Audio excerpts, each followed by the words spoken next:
de Samuel, capítulo 7. Vamos a leer de toda la porción con la que vamos a trabajar en esta mañana, del versículo 18 al 22 en esta primera instancia. Segunda de Samuel, capítulo 7, versículos 18 al 29, es toda la porción que vamos a tener, pero vamos a leer en esta primera lectura solo hasta el 22. Y dice el Señor en su palabra: y entró el rey David y se puso delante de Jehová y dijo: Señor Jehová, ¿quién soy yo y qué es mi casa para que tú me hayas traído hasta aquí? Y aún te ha parecido poco esto, Señor Jehová, pues también has hablado de la casa de tu siervo en lo porvenir. ¿Es así como procede el hombre, Señor Jehová? ¿Y qué más puede añadir David hablando contigo? Pues tú conoces a tu siervo, Señor Jehová. Todas estas grandezas has hecho por tu palabra y conforme a tu corazón, haciéndolas saber a tu siervo. Por tanto, tú te has engrandecido, Jehová Dios, por cuanto no hay como tú, ni hay Dios fuera de ti, conforme a todo lo que hemos oído con nuestros oídos. Vamos a leerlo de manera conjunta, el versículo 22. Por tanto, tú te has engrandecido, Jehová Dios, por cuanto no hay como tú, ni hay Dios fuera de ti, conforme a todo lo que hemos oído con nuestros oídos. Amén. Podemos tomar asiento, mis queridos hermanos. Antes de continuar, quisiéramos saber si alguien nos visita por primera vez, si hay alguien que nos acompaña en esta mañana, una mañana especial, una mañana que aunque no está irradiando el sol, sabemos que nuestra luz y esperanza es Cristo Jesús, y sentimos ese calor, ¿no? Así que si no hay nadie, estamos, en familia ya conocida, y vamos a continuar en esta mañana con este tema que tiene por nombre: en oración, exaltando, alabando y glorificando, reconozcamos la soberanía del Eterno. Y tomamos una porción muy interesante del libro de Segunda de Samuel.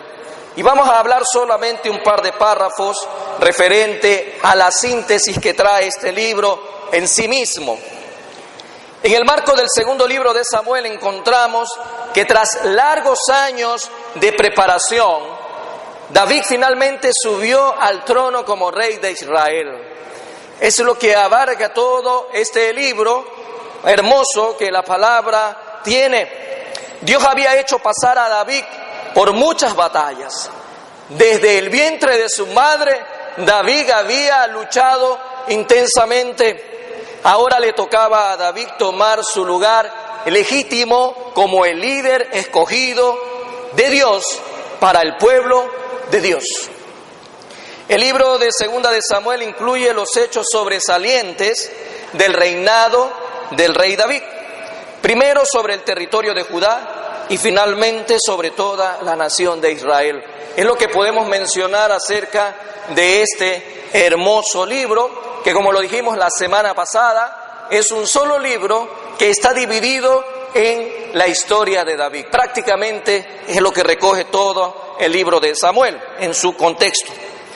Ya en la lectura del día de hoy vamos a exaltar el nombre de Dios a través de una experiencia que Él permite que nos acompañe en esta mañana.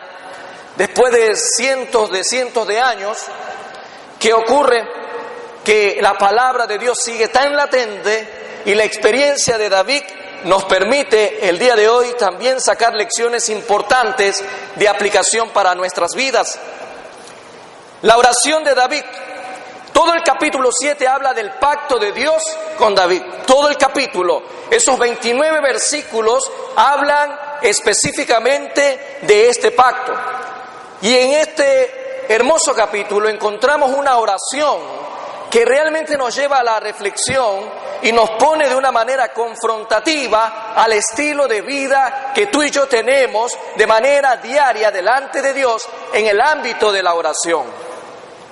La oración de David está llena de suspiros, de afectuosa devoción a Dios, considerada en poco.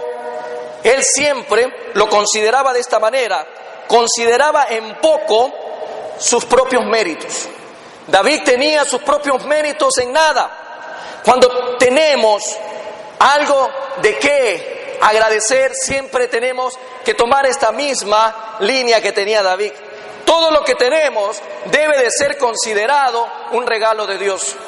Todo lo que tenemos, sin excepción, hasta nuestros hijos son regalos de Dios. Nuestra descendencia es regalo de Dios. Lo que me pongo en esta mañana es regalo de Dios. Lo que como es regalo de Dios.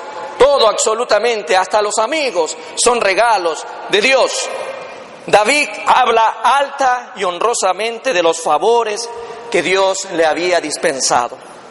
Considerando el carácter y estado del hombre, puede maravillarnos la forma en que Dios trata con David, pero también Dios trata contigo y conmigo como lo hacía con él y lo va a seguir haciendo. Pero quiero hacer un paréntesis comparativo en esta línea que nos invita un poco a ver también acerca de las promesas de Cristo. Solo como un pequeño paréntesis. Si el Señor Dios es nuestro Dios, ¿qué más nosotros pudiéramos pedir o pensar? Pablo lo dice en Efesios 3:20 como referencia, y a aquel que es poderoso para hacer todas las cosas, mucho más abundante de lo que pedimos o entendemos, según el poder que actúa en nosotros. Él nos conoce mejor que nadie. Dios conoce a cada uno de sus hijos. Por tanto, debemos de contentarnos con lo que Dios está haciendo por cada uno de nosotros. Él como Padre quiere lo mejor para nosotros. ¿Qué podemos pedir por nosotros mismos en nuestras oraciones que sea más de lo que Dios ha dicho por nosotros en sus promesas? ¿Qué puede ser más allá? Si Él es el Todopoderoso, Él es el Soberano. Y regresando a la vida de David, Él atribuye que todo absolutamente, lo atribuye a la libre gracia de Dios. Recibimos lo que no merecemos. Esa es la gracia de Dios. Recibimos lo que no merecemos. Las grandes cosas que Él había hecho por él y las grandes que le había dado a conocer, David lo tenía claro. Todo es por la gracia infinita del eterno y soberano Dios. Muchos tienen que escudriñar su corazón cuando vamos a orar. Muchos de nosotros tenemos que comenzar a buscar nuestro corazón, a ver qué hay. Pero David tenía una postura. David estaba preparado, estaba estable, habían terminado sus peregrinaciones, se entregó totalmente al deber y lo empleó para el servicio de Dios.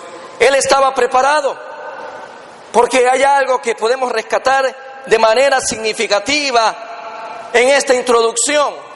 La oración que solo es de la lengua no le agrada a Dios. Cuando usted ora por orar, cuando usted ora de aquí para afuera, eso no le agrada a Dios. Y David lo tenía muy en claro. Lo que será elevado y derramado ante Dios debe de hallarse en lo más profundo de nuestro corazón. Y ya vamos a darnos cuenta a qué se refiere esta expresión, porque debe de reconocerse muchas cosas cuando tú y yo estamos orando. Así como David, nosotros debemos también edificar nuestra fe y esperar el bien basado en la seguridad de las promesas que Dios ha dado a su pueblo. Compartía esta semana con una persona que habla el mismo lenguaje que nosotros. Cuando termina el domingo y se termina la predicación, automáticamente se comienza a preparar el sermón del siguiente domingo. Y todo lo que comienza el Señor a darte para entregar al siguiente domingo, lo experimentas en la semana, porque tiene que ser vivencia. Y lo estamos viendo como iglesia. Ayer por la noche hablaba con un padre desesperado, un padre que se sentía angustiado, un padre que sabía que no podía hacer nada con sus manos, limitado, amarrado. Pero le digo, lo que tú tienes son las promesas de Dios, aprópiate de ellas, tu hijo va a salir adelante en Cristo Jesús. Y eso es lo que tenemos que hacer nosotros, orar con este mismo sentimiento que David lo deja en experiencia. Porque en este contexto, ya David no es aquel jovencito que se lo tildaba de loco. Ya David no es el pastor de ovejas, aquel pastor marginado por sus padres, por sus hermanos, por la sociedad. Ya David no es aquel jovencito impetuoso que se presenta ante Goliat. Ya David no estaba luchando por ser ascendido al reinado que le correspondía. Ya David ahora, con un bagaje de experiencia delante de Dios, es el rey de Israel. Pero también un padre, también era un esposo, un padre que sabía que tenía que clamar a Dios por lo que Dios le había prometido. David ora por el cumplimiento de la promesa. Decir y hacer no son dos cosas con Dios como lo es con el hombre. A veces nosotros decimos entre el dicho y el hecho hay mucho trecho, pero con Dios es una sola cosa. Lo que Dios dice, se hace. Lo que Dios prometió, se cumple. Ahora, se están cumpliendo las promesas en nuestras vidas. Es lo que vamos a ver en esta mañana. Si lo exaltamos a Él, si estamos alabándolo a Él, si estamos reconociendo la soberanía del Eterno, esas promesas se están viviendo en nuestras vidas, porque en base a todo lo que hemos mencionado hasta el momento, vamos a tomar la experiencia de este siervo, de este hombre, de este padre, de este hijo, de este hermano, del rey de Israel, en cuanto a todo lo que, como él, tenemos nosotros que reconocer en nuestro diario vivir en el ámbito de la oración. David comienza reconociendo algo importante. Y lo primero que David reconoce es la providencia y la gracia inmerecida. David no entra y de unas comienza a pedir y a suplicar por él. David comienza reconociendo la gracia inmerecida. David reconoció la gracia inmerecida de Dios y dice el versículo 18, que tenemos como lectura central en 2 Samuel 7, dice que entró y se sentó delante del Señor.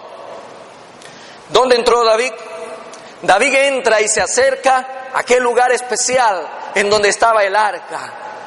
Y el arca representa o es el símbolo de la presencia de Dios. David entra confiadamente. David se pone ahí frente a la presencia de Dios, frente al arca. Y el versículo 18 en la segunda parte dice, Señor Jehová. Y a manera de interrogante dice, ¿quién soy yo y qué es mi casa para que tú me hayas traído hasta aquí? Reconociendo la providencia, reconociendo la gracia inmerecida. ¿Quién soy yo? Ejemplo de humildad, ejemplo de reconocer quién soy yo para estar aquí donde tú me has traído. David no se consideraba merecedor de las bendiciones de Dios, a diferencia de muchos cristianos hoy en día que creen que lo que tienen es porque se lo merecen. Alguien me dijo una vez, con 22 años de servicio en la iglesia, que lo que él tenía era porque se lo había ganado en la obra del Señor. Yo no sé si a eso se le puede llamar falsa humildad o se le puede llamar un desatino completo. Yo me pregunto, ¿qué nos merecemos nosotros? Nada. David reconocía que no era merecedor de nada de lo que tenía. La pregunta de David demuestra su tremenda admiración hacia un Dios que actuaba con gracia hacia él. No merezco, lo que tú me has dado. Toda persona que ha experimentado la salvación de Dios, que Dios ha provisto, también se pregunta, como David, de manera maravillada, ¿quién soy yo para que tú, Dios, tengas misericordia de mí? Algunos ejemplos que están alineados al mismo espíritu que tenía David. Por ejemplo, María alabó a Dios porque había mirado la bajeza de su siervo. Dice Lucas 1:48, porque ha mirado la bajeza de su sierva. María tal vez se sentía indigna, como cualquiera de nosotros, cuando recibimos de parte de Dios tan grato honor de hacernos acreedores a algo que no merecemos. Pablo también lo manifiesta. Él se consideraba un hombre miserable. Pablo se consideraba que si esta palabra es fiel y digna de dar a conocer, Jesús vino a morir por los pecadores a esta tierra, pero yo soy el primero. Pablo dice, yo soy el primero de todos los pecadores. Él se consideraba un hombre miserable, pero daba gracias porque así Dios pudo mostrarle toda su clemencia, para ejemplo de los que habían de creer en Él para vida eterna. Dice 1 Timoteo 1:16b, para que Jesucristo mostrase en mí el primero toda su clemencia, para ejemplo de los que habrían de creer en Él para vida eterna. Martín Lutero decía que nadie se consideraba a sí mismo miserable que no sea espiritual. Porque aquellas personas que están muertas en vida, aquellas personas que no tienen a Cristo Jesús, creen que lo que tienen es porque se lo merecen. Un poco más, tienen sangre azul por las venas. Pero todo aquel que ha nacido de nuevo tiene esa capacidad de reflexión para pensar y considerarse a sí mismo miserable. Por ejemplo, Juan Bunyan, un escritor predicador cristiano inglés famoso por su novela El progreso del peregrino, en una de sus obras, este autor de muchos libros manifiesta lo siguiente: por mucho tiempo estaba sufriendo por buscar la seguridad de su salvación. Él tenía dudas de la salvación que Dios había prometido por medio de Jesús. Hasta que un día este hombre vio al cielo las palabras, tu justicia está en el cielo. Bunyan dice, comprendió que su justicia se encontraba en Cristo y no en sí mismo. La salvación depende de Dios y no de mí. Y por la justicia, el amor y la benevolencia del Padre, en Cristo Jesús tengo salvación y vida eterna. Llegó a comprender este hombre. Dice que él se sintió como los hombres ricos que visten andrajos y que no llevan ni un centavo en la bolsa, pero que saben que en su casa tienen un cofre lleno de dinero. Nuestra patria celestial, las moradas que Jesús prometió para sus hijos, es donde nosotros tenemos riqueza en abundancia. Era inmerecido todo lo que él había recibido. Y en esa misma línea, David lo tenía claro. Era inmerecido todo lo que había llegado a obtener. Era mucho más inmerecido, reconociendo que Dios a él le había revelado una promesa para su descendencia. Cada uno de nosotros en un momento de la vida, cuando llegamos a Dios, nos damos cuenta de lo que somos. No somos nada. Nada de lo que tenemos es por lo que merecemos. Lo tenemos solo por la gracia infinita de Dios. Toda persona que ha sentido el llamado de Dios se da cuenta de la maravillosa gracia de Dios. Y David empieza reconociendo la providencia y la gracia inmerecida. ¿Cómo nos estamos manifestando en oración delante de Dios? Señor, gracias porque yo me merezco esto, porque soy guapo, porque mi apellido es este, porque tengo ojos azules, porque me sé la Biblia, porque tengo muchos años en la iglesia, porque soy hijo de un pastor, porque soy un diácono, merezco todo esto. No, usted no merece nada, ni yo tampoco. Solamente la gracia de Dios es la que nos acompaña. Y por esa gracia es que tú y yo hoy estamos sentados acá. Amén. Por esa gracia tú y yo tenemos vida. Esa vida debe ser retribuida al dueño de la vida, a quien le pertenece todo lo que tenemos. David también reconoce conocimiento absoluto. David no solo reconoce la providencia, sino también el conocimiento que Dios tiene. Versículo 20 de 2 Samuel 7, en la primera parte dice: ¿y qué más puede añadir David hablando contigo? ¿Qué más podemos nosotros añadir que Dios no conozca? ¿Qué más le podemos decir a Dios que Él no sepa? En lugar de expresar aún más su gratitud con muchas palabras, David apela a la omnisciencia de Dios, ante quien se encuentra abierto su corazón agradecido. Y esto tiene doble finalidad. Por un lado, la línea que David toma, pero por otro lado, la línea que muchos cristianos a veces creemos que le podemos ocultar cosas a Dios. Y a Dios no se le oculta nada, porque no se le puede ocultar nada, porque Él lo sabe todo. Salmo 40:10 dice: no encubrí tu justicia dentro de mi corazón. Así que, hermano, usted y yo tenemos claro que Dios lo sabe todo, escudriña lo más profundo de nuestro ser.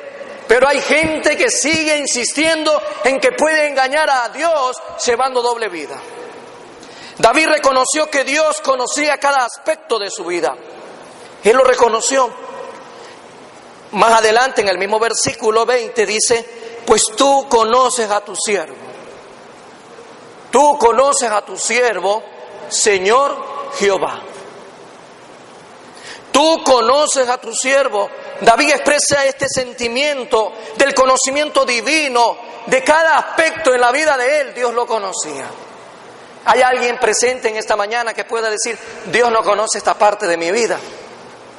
Dios no conoce esto porque yo no se lo he revelado. Deberíamos de ser grandes ingenuos para creer que le podemos ocultar algo a Dios. Usted se puede ir al fondo del mar y ahí está Dios. Usted puede coger un cohete, irse a Marte, a Júpiter, donde usted quiera, y ahí está Dios. Usted puede esconderse en el lugar más oscuro y ahí va a estar Dios. Dice el Salmo 139, versículo 1 al 4, lo siguiente.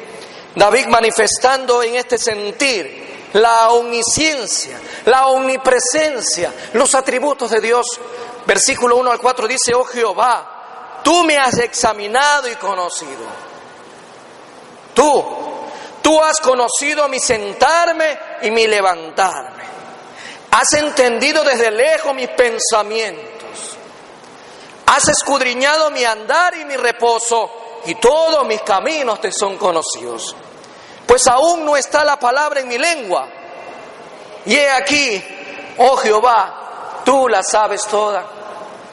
Eso es realmente reconocer delante de Dios que Él tiene conocimiento total de lo que vivimos, de lo que hacemos, de lo que pensamos. Por eso nuestra vida tiene que ser transparente. Si usted se acuerda de las palabras de Jesús en aquel pozo cuando dice que Él está buscando verdaderos adoradores en espíritu y en verdad. Porque Él lo conoce todo. Usted no puede pretender creerse un verdadero adorador porque viene solo a la iglesia. No puede pretender creerse que es un verdadero adorador porque canta bonito, porque se sabe la Biblia. El verdadero adorador Dios lo conoce en espíritu y en verdad, porque a Él nada le es oculto. Cuando tú lo alabas, alábalo de corazón. Y David le dice: tú conoces toda mi vida. Es una expresión preciosa del conocimiento divino de cada vida y de la presencia divina que procede y precede a cada movimiento que damos como ser humano. Él sabe si usted en este momento está pensando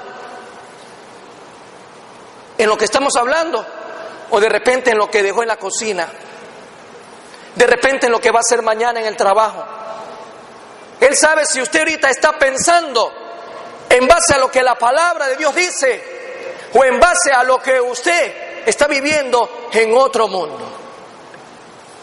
David se deleitaba en contemplar la presencia de Dios Porque no hay nada más maravilloso.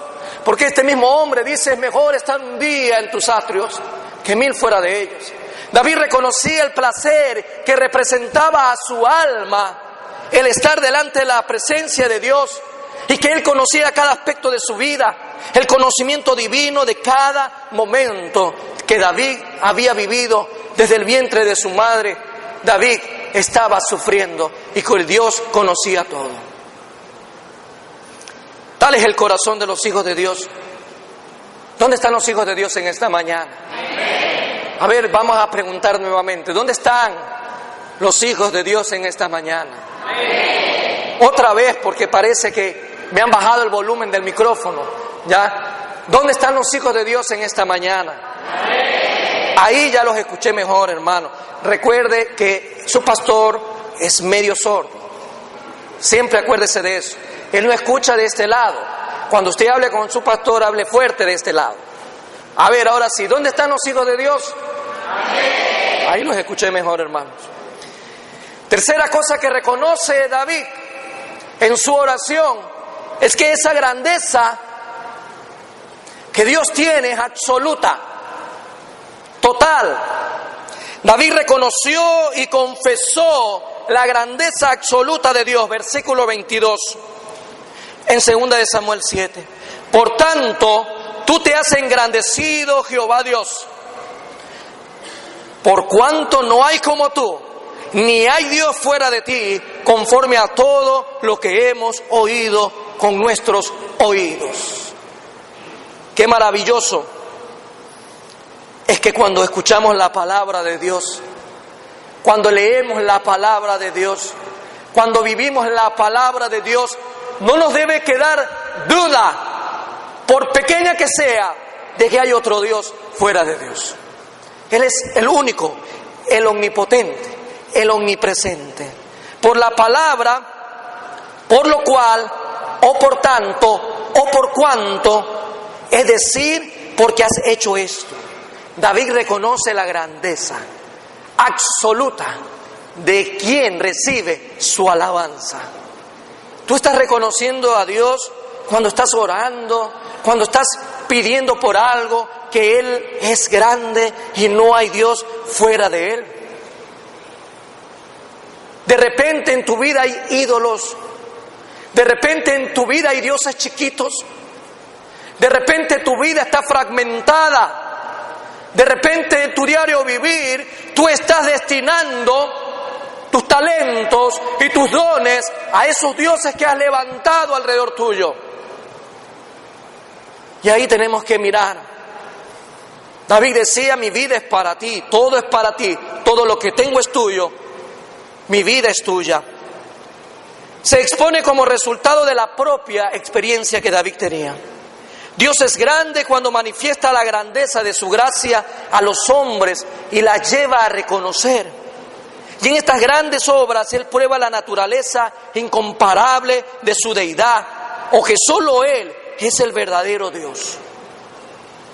Cuando el pueblo de Dios estaba en cautiverio en Egipto, muchos siglos, experimentó lo que ese pueblo llamado Egipto tenía como dioses.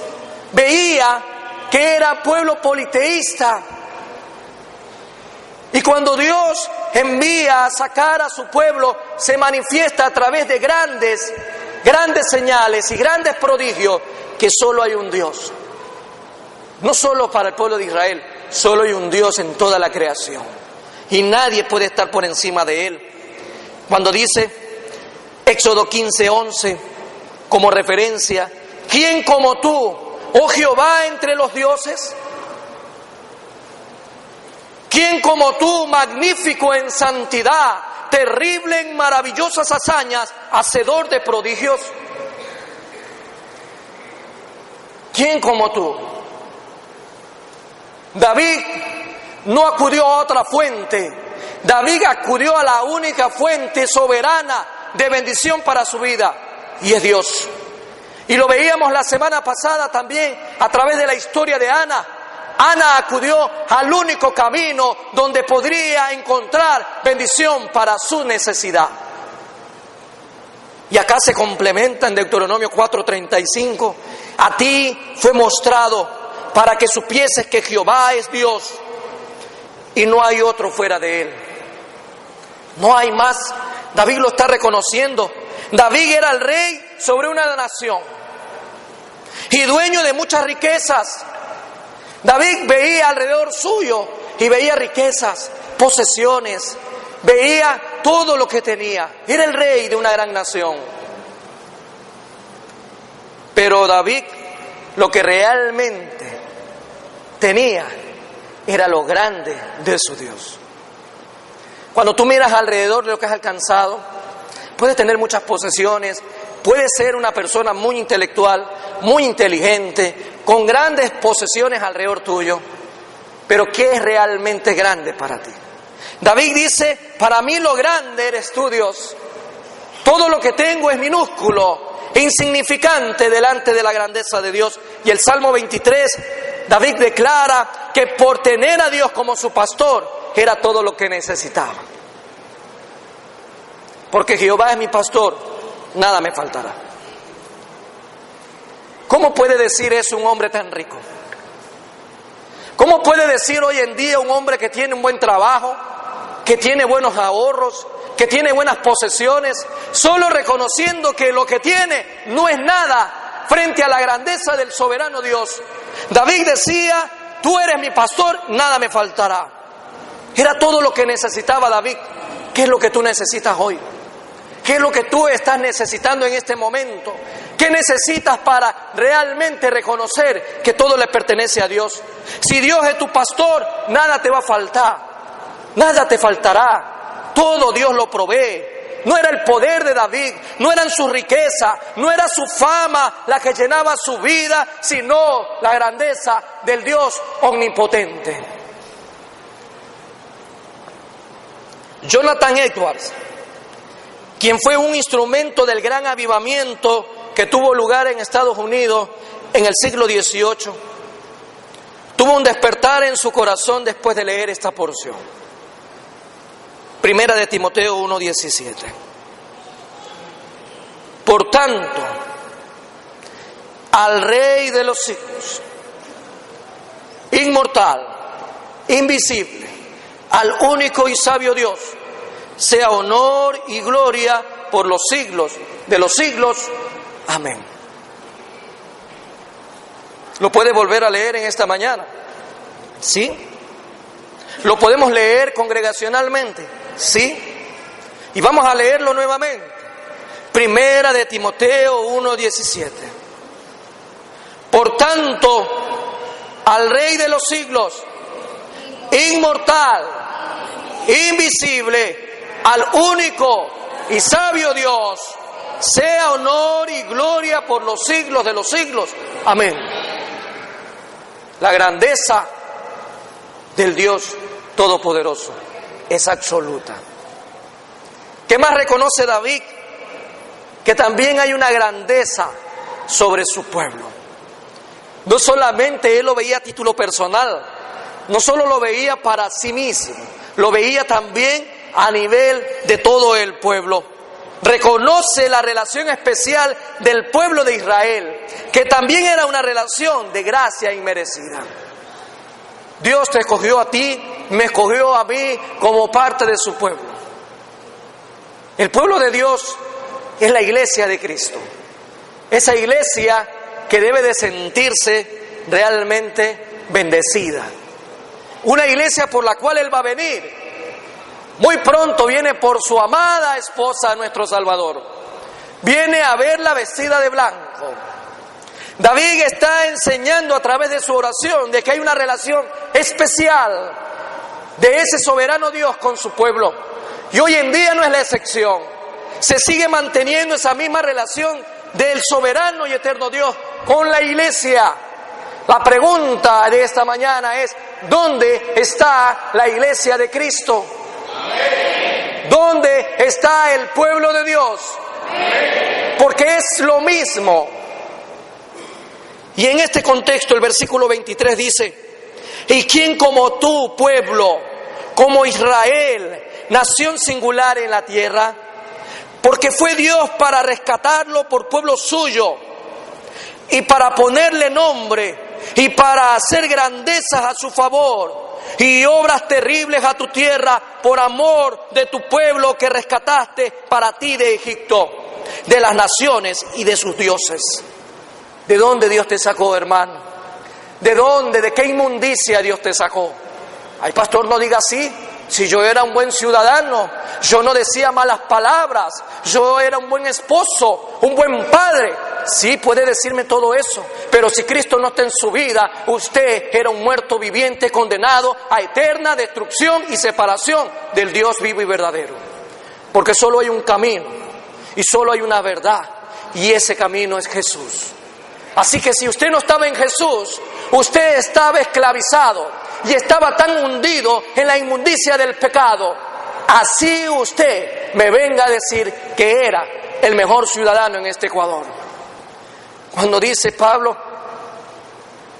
no hay uno solo bueno, uno solo no encontró Dios. Necesitábamos un Salvador. Y ahora ese Salvador mora en ti y mora en mí. Y hoy en día podemos ponernos en los mismos zapatos que David estaba hablando al pueblo de Israel. Cuando David estaba hablando estas palabras, le estaba diciendo, reconozcan, acuérdense de dónde Dios los sacó. Acuérdate en esta mañana de dónde Dios te sacó, dónde tú estabas metido. Tal vez con 2 mujeres, tal vez con 2 maridos, tal vez en drogas, tal vez en alcohol, tal vez en mentira, tal vez en enfermedad destructiva a causa de tus vicios, tal vez simplemente un hombre que no creía en el eterno y soberano Dios. ¿De dónde Dios te sacó? A mucha gente Dios lo saca realmente de un lugar tan feo, porque ha estado en drogas, en violaciones, en crímenes y tantas cosas. Y alguien puede decir, es que ahí está bien, porque esa persona sí que era mala, pero no había uno bueno. Porque la palabra de Dios dice que todos nacimos destituidos de la gloria de Dios. Por eso vino Jesús. Y hoy el Señor habla de aquel rescate de su pueblo. Si nosotros hacemos una analogía entre ese pueblo de Israel físico y el pueblo de Israel espiritual al cual tú y yo pertenecemos, sabemos que Dios nos está hablando de dónde nos ha sacado. No había otra nación como Israel, una nación rescatada por Dios para glorificarse en ella, estableciendo como pueblo de Dios para siempre. En Cristo Jesús, tú y yo tenemos salvación y vida eterna. En Cristo Jesús somos ese pueblo de Dios ahora. En Cristo Jesús somos aquel pueblo con el cual el Señor tiene una relación por medio de su Hijo y muy pronto viene por nosotros. Éxodo 6:7 dice, y os tomaré por mi pueblo y seré vuestro Dios, Primera Iglesia Bautista de Guayaquil, y vosotros sabréis que yo soy Jehová vuestro Dios, que os sacó de debajo de las tareas pesadas de Egipto. Esa vida sin Cristo es esa tarea pesada en Egipto.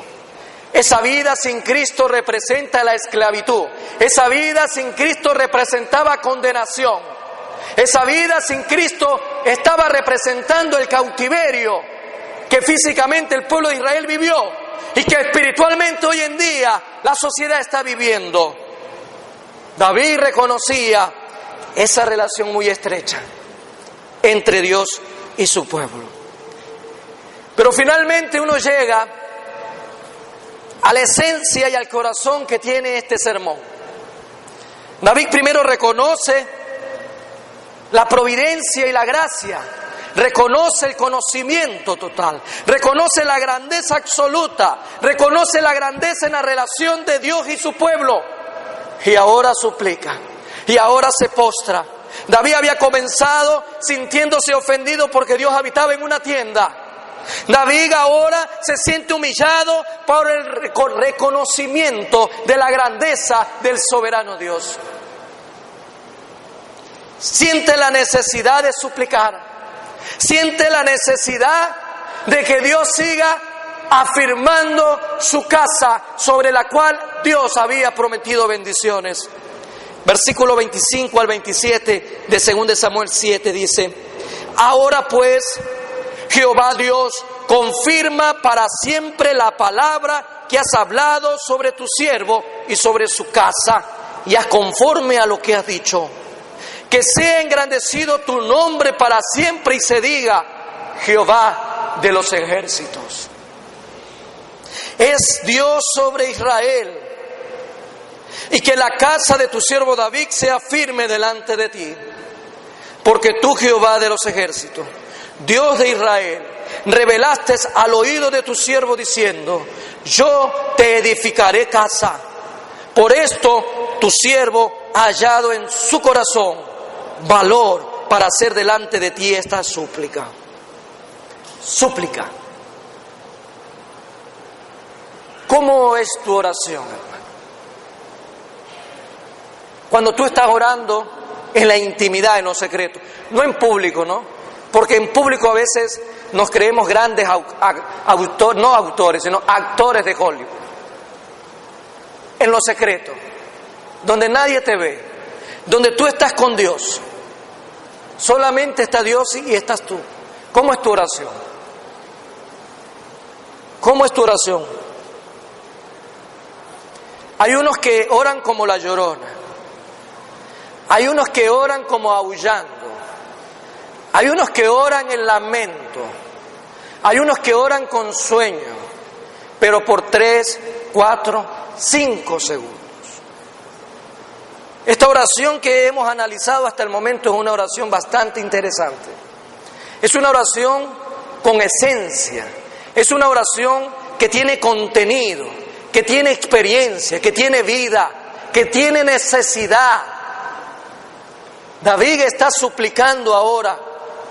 David no estaba diciendo, gracias Señor por el pan que me voy a comer, muchas gracias, amén. Gracias Señor por un día más de vida, amén. Gracias Señor por cómo va el trabajo, amén. ¿Sí has escuchado esas oraciones? ¿No las has visto? ¿No las has escuchado? Gracias a Dios no las he escuchado, hermano. ¿Sí has visto ese tipo de oraciones? David no estaba orando así. David estaba orando con entendimiento.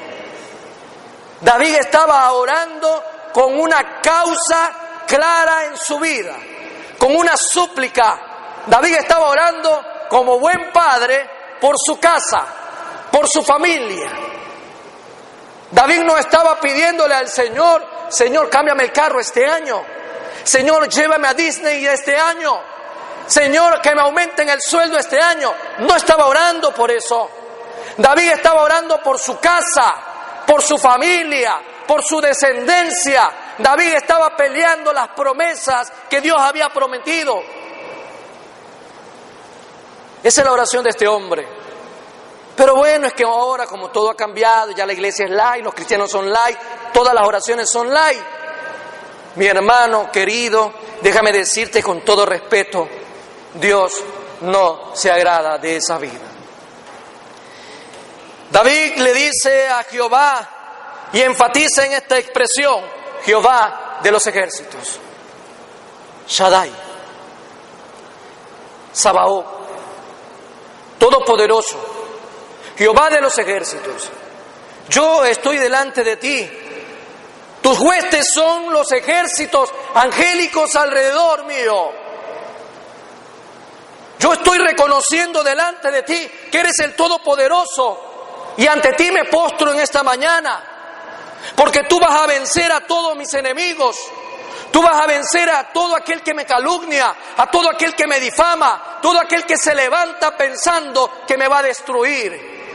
Y todos aquí tenemos un enemigo común que se llama Satanás.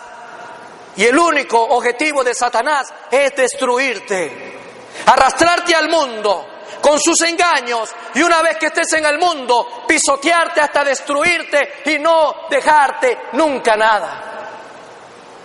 Y por eso David estaba orando no solo por él, sino por su casa. Guárdamelo, Señor. Guarda a mi esposa, guarda a mis hijos, guarda todo lo que tú me has dado, porque todo te pertenece. Vivimos en una lucha hoy en día de ideología de género, de igualdades de derechos de hombres y mujeres, de libertad, de nuevas masculinidades, ¿cómo le llaman a eso? Masculinidades, ¿no? Ya se me traba la lengua, hermano. ¿Cómo le llaman? Bueno, hermano, ustedes escucharon ahí. O sea, como que hay nuevos hombres, ¿será? Porque yo sé que en la Biblia dice hombre y mujer y punto. Pero hoy en día todo eso se ha tergiversado. David estaba orando para que Dios proteja su casa de los enemigos.